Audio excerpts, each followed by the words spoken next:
Alhamdulillah, hari ini barulah berpeluang untuk sambung semula perkongsian ringkas kita tentang zaman akhir.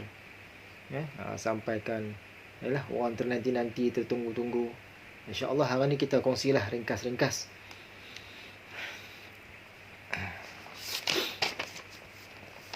Okey, para penonton yang dirahmati Allah sekalian, selamat datanglah ke perkongsian ringkas kita tentang zaman akhir bagi kali yang ke-14 rasanya. InsyaAllah perkongsian hari ini kita akan bahagikan kepada 3 segmen atau 3 bahagian. Bahagian yang pertama tentang peristiwa-peristiwa semasa yang mungkinlah berkait dengan isu-isu penting pada zaman akhir. Yang kedua, kita akan imbas sedikit perkongsian kita dalam kuliah sebelum ini kerana ada pertanyaan yang berkaitan.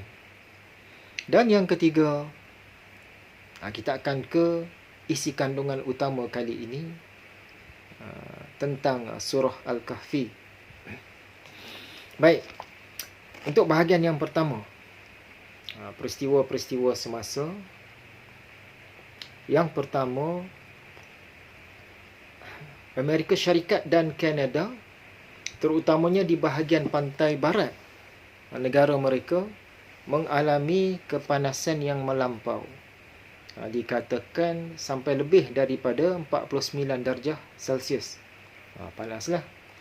Ramai juga yang mati, berlaku kebakaran hutan, sampaikan panas dia tu sehinggakan kepah-kepah sejenis kerang-kerangan yang ditemui di pantai Washington dah siap-siap masak dah. Punya panasnya bertaburan kat tepi pantai tu, dia dah dalam keadaan terbuka dan isi dia tu sudah masak. Kalau nak dimakan boleh dimakan terus. Punya panasnya. Jadi ada pihak kata fenomena itu berkait sedikit sebanyak dengan aktiviti-aktiviti khususnya Amerika Syarikat lah di utara bumi. Aktiviti-aktiviti yang berkait dengan cuaca, dengan suhu. Yang itu sama-sama carilah. Masih lagi dalam segmen yang pertama, Amerika Syarikat juga jenayah kekerasan meningkat sehingga kan bandaraya New York terpaksa diisytiharkan darurat. Bukan darurat kerana pandemik, tetapi darurat kerana meningkatnya kekerasan jenayah, terutamanya jenayah yang menggunakan senjata api. Jenayah tembakan lah. Tiba-tiba saja melonjak. Di bandar-bandar lain pun berlaku juga, macam di Chicago. Tetapi di New York ini yang kita katakan parah lah. Itu dilaporkan tentang senjata api yang tidak melibatkan senjata api dan juga tangan kosong pun banyak. Banyaklah berlaku kekerasan, jenayah. Entah mengapa tiba-tiba emosi orang ramai di sana seolah-olah jadi lain macam. Seolah-olah terganggu. Ni macam misteri lah. Apakah yang berlaku? Wallahu a'lam. Kita cari. Seterusnya, masih di Amerika Syarikat juga, Trump, presiden, bekas presiden, dia telah menyaman Twitter, Facebook dan Google. Kerana apa? Kerana katanya ketiga-tiga ni telah menghalang posting dia, halang akaun dia. Serata dunia pun kena, di negara kita pun ramai juga kena. Jadi Trump dia dah mula proses nak saman lah. Mungkin lepas ni banyak lagi serata dunia, tak tahulah. Yang melibatkan AS juga. Amerika Syarikat khususnya dan kuasa-kuasa barat yang lain umumnya mengambil langkah untuk keluar dari Afghanistan. yang sudah sekian lama mereka bertapak di sana. Padahal musuh-musuh mereka di sana masih kuat-kuat lagi. Tentera Afghanistan pun selepas ini belum tentu dapat membereskan. Bukan membereskan, Amerika ada di sana pun tak boleh bereskan. Dapat bertahan daripada musuh-musuh ini. Masih ada Taliban, ada ISIL, Al-Qaeda, ada Warlord dan lain-lain yang masih kuat-kuat lagi. Jadi entah mengapa kuasa-kuasa besar ni berundur dari sana seakan akan hampir tiba-tiba. Adakah sesuatu? Adakah dikatakan matlamat mereka di sana telah pun tercapai? Nak kata nak tolong kalahkan musuh-musuh ni tak pun. Tak tercapai pun. Tak tahulah apa yang akan berlaku. Tak apa, kita sama-sama cari. Itu tentang berita semasa. Segmen yang kedua, imbas kembali kerana ada persoalan tentang persediaan makanan ruji. Yang pertama, yang bukan makanan ruji bagi kita, tetapi sesuai ditanam sebagai persediaan. Yang bukan ruji bagi kita tetapi sesuai ditanam sebagai persediaan. Maksudnya makanan tu ruji di tempat lain. Sekiranya kita ada tanah lah, ada tanah, ada kemampuan, kawasan rumah kita besar, bolehlah. Antara makanannya, pokoknya, pokok pisang. Ini makanan ruji di sebahagian wilayah dunia ni. Lagi pokok jagung, keladi dan ubi-ubi. Ini semua makanan ruji. Tapi kita dah biasa beras, nasi kan.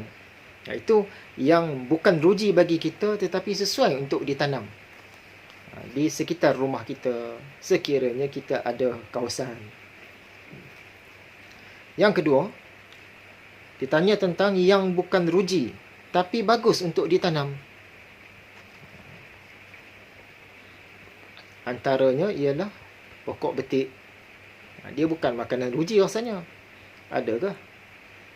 Di serata dunia ni macam tak ada kot betik kan, betik dan juga kelapa. Kerana buah-buah ini dia boleh mengenyangkan, agak mengenyangkan walaupun tak setara dengan ruji. Dia boleh membantu untuk mengenyangkan sekiranya kita tak ada apa-apa makanan yang lain. Betik, kelapa. Dan dua jenis pokok ini dia sentiasa berbuah. Selalu berbuah lah. Selalu berbuah. Dia bukan macam ikut musim sangat. Dia selalu berbuah. Bagi buah betik, kita boleh makan buah lah. Bagi kelapa, boleh makan isi dia. Dan kelapa ni, sebagaimana yang kita share hari itu, kegunaan dia pelbagai. Antaranya sebagai sumber air. Air dia lah. Air dia juga sebagai sumber penawar kepada racun-racun dan juga ubat-ubatan. Membantulah. Tempurung dan sabut dia sebagai sumber kepada bahan api. Dan isi dia tu untuk makanan. Baik yang muda, yang tua. Itulah. Diharap dapat menjawablah pertanyaannya tu.